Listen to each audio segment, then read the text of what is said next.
السلام عليكم ورحمة الله وبركاته. الحمد لله والصلاة والسلام على رسول الله. اللهم صل على محمد وعلى آل محمد. قال الله تعالى: أعوذ بالله من الشيطان الرجيم وسارعوا إلى مغفرة من ربكم وجنة عرضها السماوات والأرض أعدت للمتقين. وقال النبي صلى الله عليه وسلم: إني أستغفر في اليوم والليلة 70 مرة. وفي حديث آخر 100 مرة. Ibu-ibu dan bapa-bapa, saudaraku yang dimuliakan oleh Allah Subhanahu wa taala. Allah Subhanahu wa taala berpesan kepada kita dengan pesan yang dapat kita baca di dalam Mushaful Quran, surat Al Imran, surat ketiga ayat 133. Wasari'u, bersegeralah. Dan ungkapan ini diungkapkan dengan bentuk kolektif atau jamak.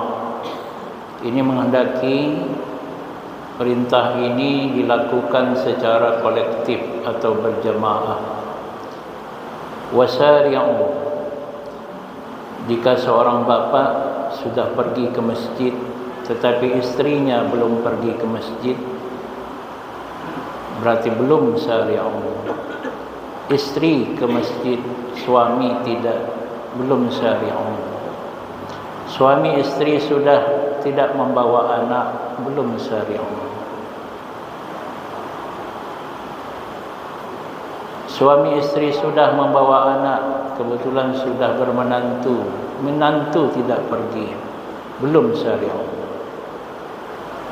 Memiliki cucu yang tinggal bersama dengan kita ke masjid, tidak dibawa cucu-cucunya yang sudah mampu ke masjid, berarti juga belum sari'u. Jadi sari'u, bersegeralah secara kolektif, berjamaah. Kemana? Ila maghfiratin min rabbikum, menuju ampunan dari Rabbmu, dari penciptamu, dari pemilikmu, dan dari pengaturmu.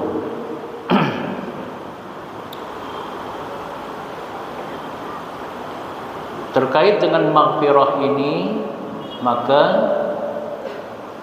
orang-orang yang melakukan perbuatan wa idza fa'alu fahishatan, melakukan perbuatan keji, misalkan melakukan perbuatan zina, baik yang sudah menikah ataupun yang belum menikah, atau menikahi istri dari bapaknya,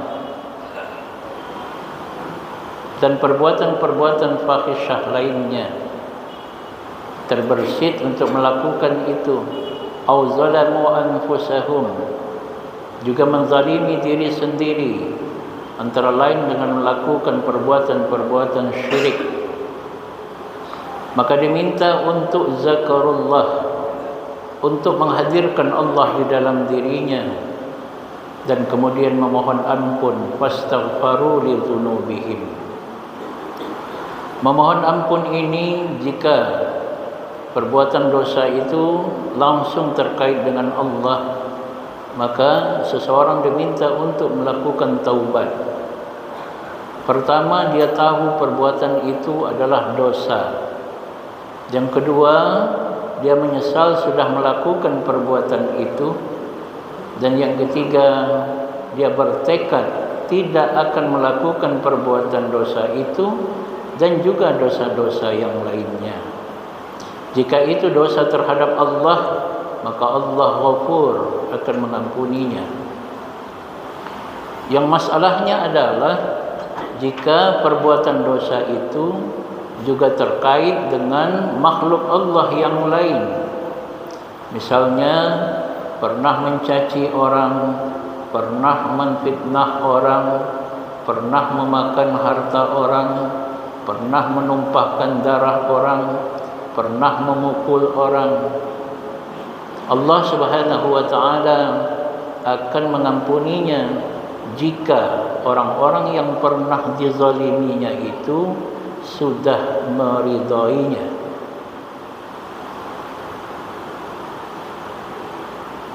Kita akan menunaikan ibadah puasa, nanti kita mintakan pahalanya di akhirat. Tetapi bersamaan itu mungkin pelaku puasa ini juga pernah mencaci orang, memfitnah orang, memakani harta orang, menumpahkan darah orang, memukul orang. Maka pahalanya akan diambil, dan jika habis dosa orang akan diberikan kepadanya. Maka sudah minus ditambah lagi plus dosa. Kemudian dia ditempatkan di neraka. Sebelum kita berada di akhirat nanti, maka sebelum berpuasa ini kita berupaya memohonkan keridhaan dari orang-orang yang pernah kita zalimi. Allah akan mengampuni kita selagi bukan syirik dan tidak terkait dengan hak-hak manusia. Maka Allah akan ampuni jika orang-orang tersebut sudah meridhoinya. Jika ini dapat kita lakukan, maka Allah akan menempatkan kita di dalam jannatin, surga yang luasnya seluas alam semesta. Dan surga itu maupun ampunan itu hanya disediakan uiddat lil muttaqin, bagi orang-orang yang bertakwa. Semoga kita sebagai muslim yang tunduk dan patuh kepada Allah Subhanahu wa taala dapat meningkatkan kualitas kita menjadi pribadi-pribadi yang muttaqin. Dan orang-orang yang muttaqin itu antara lain indikatornya adalah orang-orang yang mendapatkan ampunan dari Allah Subhanahu wa taala. Ketika Nabi menaklukkan kota Makkah, merasa bahawa mereka menjadi orang yang menang. Memang betul menang, tetapi hakikat kemenangan itu bukanlah karena sudah dapat kembali menaklukkan daerah yang selama ini kita terusir darinya. Kemenangan itu adalah liyaghfira lakallahu, Allah Subhanahu wa taala mengampuni ma taqaddama min dzambika, dosa-dosa kita yang telah lampau maupun dosa-dosa yang mungkin akan kita lakukan sesudah ini.